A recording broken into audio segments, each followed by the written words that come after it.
গুরুত্বপূর্ণ একটি প্রশ্ন, সেই প্রশ্নটি হচ্ছে, হুজুর বারবার খারাপ স্বপ্ন দেখছি, মৃত ব্যক্তি আমাকে ধাওয়া করছে অথবা মৃত ব্যক্তি আমার কাছে চাচ্ছে, আবার এমনও দেখা যাচ্ছে যে আমার নিকট আত্মীয় তারা আমার কাছে কোনো বার্তা দিচ্ছে, এখন কি করব, আমার কি করণীয়? রাসূল আকরাম সাল্লাল্লাহু আলাইহি ওয়াসাল্লামের একটি মূলনীতি রয়েছে, ভালো স্বপ্নগুলি আল্লাহর পক্ষ থেকে হয়ে থাকে, খারাপ স্বপ্নগুলি এগুলো শয়তানের পক্ষ থেকে হয়ে থাকে। এবং আল্লাহ রাসূল এটাও বলেছেন, ইবনে সিরিন রাহিমাহুল্লাহ তিনিও বলছেন যে মৃত্যুর পরে যদি কেউ কারো অবস্থা স্বপ্নের মধ্যে এমন দেখে যে তিনি ভালো আছেন, ধারণা করতে তিনি ভালো, আর যদি দেখেন যে তিনি খারাপ অবস্থায় রয়েছেন, তাহলে ধরেই নিবেন যে সে খারাপ অবস্থায় রয়েছে।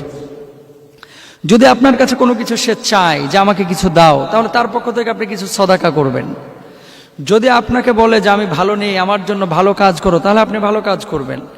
যদি আপনাকে সে বলে যে তুমি আমার কাছে আসো, তুমি আমার কাছে আসো, ধারণা করবেন যে আপনার মৃত্যু সন্নিকটে এসে গেছে। এটা যে 100% হবে বিষয়টা এরকম না। আল্লামা ইবনে সিরিন রাহিমাহুল্লাহ বিষয়গুলো এভাবে উল্লেখ করেছেন। কারণটা কি?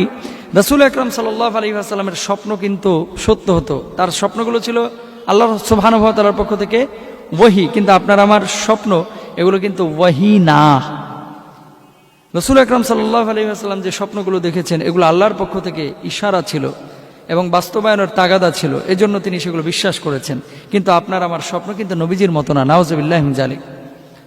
হযরতে আবু মুসা আশআরী রাদিয়াল্লাহু তাআলা আনহু তিনি একদিন স্বপ্ন দেখলেন যে আল্লাহ রাসূল সাল্লাল্লাহু আলাইহি ওয়াসাল্লাম পাহাড়ের নিচে দাঁড়িয়ে আছেন, তার সঙ্গে আবু বকর সিদ্দিক রাদিয়াল্লাহু তাআলা আনহু দাঁড়িয়ে আছেন, এবং এমত অবস্থায় হযরতে ওমর ফারুক রাদিয়াল্লাহু তাআলা আনহুর দিকে আবু বকর ইশারা করছেন এবং ডাকছেন।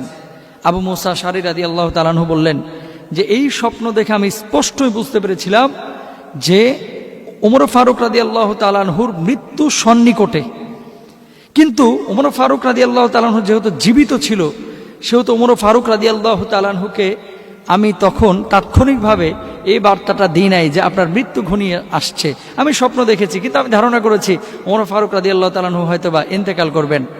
আবু মুসা আশআরী রাদিয়াল্লাহু তাআলা আনহু তিনি বলছেন যে ঠিক কয়েকদিন পরেই হযরত ওমর ফারুক রাদিয়াল্লাহু তাআলা আনহু ইন্তেকাল করলেন। যেহেতু আবু বকর দুনিয়া থেকে চলে গেছে, আল্লাহ রাসূল দুনিয়া থেকে চলে গেছে, ওমর ফারুক রাদিয়াল্লাহু তাআলা আনহুকে তিনি যে ডাকছেন বা ডাকলেন, এটা এই ইঙ্গিত বহন করে যে আল্লাহর নবী সাল্লাল্লাহু আলাইহি ওয়াসাল্লামের সান্নিধ্যে যাওয়ার, আবু বকর সিদ্দিক রাদিয়াল্লাহু তাআলা আনহুর সান্নিধ্যে যাওয়ার সময় হয়ে গেছে।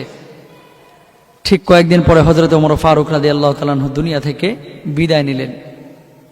এমনই স্বপ্ন হযরত ওসমান রাদিয়াল্লাহু তাআলা আনহু, এটা ওমর ফারুক রাদিয়াল্লাহু তাআলা আনহু বলছেন, যখন বিদ্রোহীরা ওসমান রাদিয়াল্লাহু তাআলা আনহুর বাড়ি ঘেরাও করলেন, তার আগেই ওসমান রাদিয়াল্লাহু তাআলা আনহু বললেন, ওমর ফারুক রাদিয়াল্লাহু তাআলা আনহু শুনেছেন কি? যে আল্লাহর নবী, আমি ঘুমিয়েছিলাম, শেষ রাত্রে আমি স্বপ্নে দেখলাম আল্লাহর নবী আমাকে আহ্বান জানাচ্ছেন যে ওসমান আসো, আমরা রোজা আছি, আমরা ইফতার করব, তুমি আমাদের নিকটে চলে আসো, আমরা একসাথে ইফতার করব, আজকে সন্ধ্যাবেলায় তোমার সঙ্গে আজকে আমার ইফতার হবে। ওসমান রাদিয়াল্লাহু তাআলা আনহু স্পষ্টভাবে বুঝতে পেরেছিলেন কি? যে আমার সময় ঘনিয়ে এসেছে, দুনিয়া থেকে আমার বিদায় নিতে হবে। তো ওসমান রাদিয়াল্লাহু তাআলা আনহু ঠিকই পরক্ষণে দুনিয়া থেকে বিদায় নিলেন। তো আল্লাহ রাসূল সাল্লাল্লাহু আলাইহি ওয়াসাল্লাম স্বপ্ন দেখিয়েছিলেন। তো আমরা বলবো অনেকেই এই স্বপ্নগুলো দেখেন যে মৃত্যু ঘনিয়ে এসেছে, মৃত ব্যক্তি তাকে ডাকছে, এগুলো কিন্তু ইঙ্গিত বহন করে যে আপনার মৃত্যু ঘটবে। সেটা খুব সন্নিকটে হতে পারে, একটু দূর সময় হতে পারে, কিন্তু সেই স্বপ্নগুলোকে 100% সত্য মনে করা যাবে না। তো একটা মূলনীতি হচ্ছে ভালো স্বপ্ন দেখলে ভালো ধারণা করতে এবং খারাপ স্বপ্ন দেখলে খারাপ ধারণা করতে। আপনি যখন স্বপ্ন খারাপ দেখলেন এবং জাগ্রত হয়ে যায়, অনেকে জাগ্রত হয়ে যাওয়ার পরে আপনি কি করবেন? বাম দিকে 3 বার থুতু নিক্ষেপ করবেন, থু থু থু, এভাবে 3 বার থুতু নিক্ষেপ করবেন এবং পড়বেন আউযু বিল্লাহি মিনাশ শাইতানির রাজিম। যখন আপনি আউযু বিল্লাহি মিনাশ শাইতানির রাজিম বলবেন, তখন আল্লাহ রাব্বুল আলামিন ওই শয়তান যে আপনাকে কুমন্ত্রণা দিয়ে এই ধরনের খারাপ স্বপ্ন দেখিয়েছে তাকে বিতাড়িত করবেন, ফেরেশতারা তাকে দূর করে দিবেন।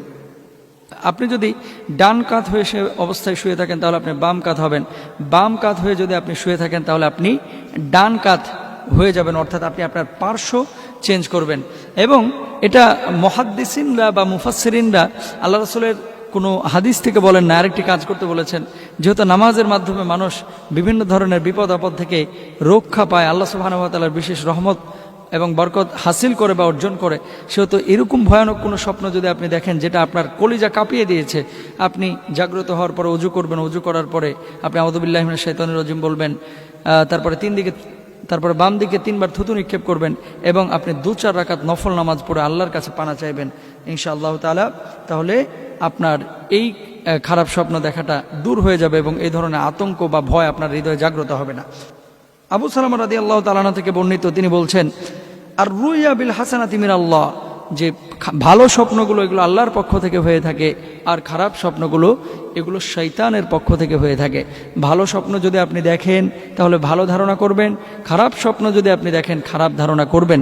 মনে রাখবেন, আপনি যখন স্বপ্নে দেখছেন যে সাপ আপনার দিকে তেড়ে আসছে, আপনাকে খেয়ে ফেলবে, অথবা একটা সিংহ, একটা বাঘ আপনার দিকে তেড়ে আসছে, আপনাকে খেয়ে ফেলবে, এই সমস্ত স্বপ্নগুলো সাধারণত বিপদ আপদের সংকেত দেয়। যখনই এরকম কোনো স্বপ্ন দেখবেন, আপনি সঙ্গে সঙ্গে পরের দিন ঘুম থেকে উঠেই বের হয়ে যাবেন এবং আপনি সদাকা করবেন। আর সাদাকাতু তুরাদ্দুল বালা, আল্লাহ সুবহানাহু ওয়া তাআলা রাসূল আকরাম সাল্লাল্লাহু আলাইহি ওয়াসাল্লামের মাধ্যমে আমাদেরকে জানিয়েছেন যে দান সদাকা যে বেশি বেশি করবে, আল্লাহ রাব্বুল আলামিন তার সামনে ঘটিত বিপদ আপদ থেকে তাকে হেফাজত করবেন। অনেকের বাপ মা মারা গেছে, স্বপ্নযোগে সন্তানের কাছে কিছু চায়, এমত অবস্থায় আপনি কি করবেন? এমত অবস্থায় বাবা মা যদি আপনার কাছে কিছু চায়, আপনি সেই বাবা মার পক্ষ থেকে কিছু সাদাকা করবেন, দান করবেন, নিজে নেক আমল করবেন, নিজে নামাজ পড়বেন, রোজা করবেন, নিজে সৎ কাজগুলোকে বাস্তবায়িত করবেন, আল্লাহ সুবহানাহু ওয়া তাআলা দেওয়া বিধান অনুযায়ী জীবনযাপন করবেন। বাবা মা যদি আপনাকে ভালো কাজ করতে ওসিয়ত করে যায়, অথবা দেখা যাচ্ছে যে বাবা মা নামাজ পড়তেছে, আপনি স্বপ্নে দেখতেছেন বাবা মা আপনাকে নামাজ পড়ার জন্য আদেশ করছেন, সেই সন্তানের জন্য উচিত হচ্ছে নামাজ আদায় করা।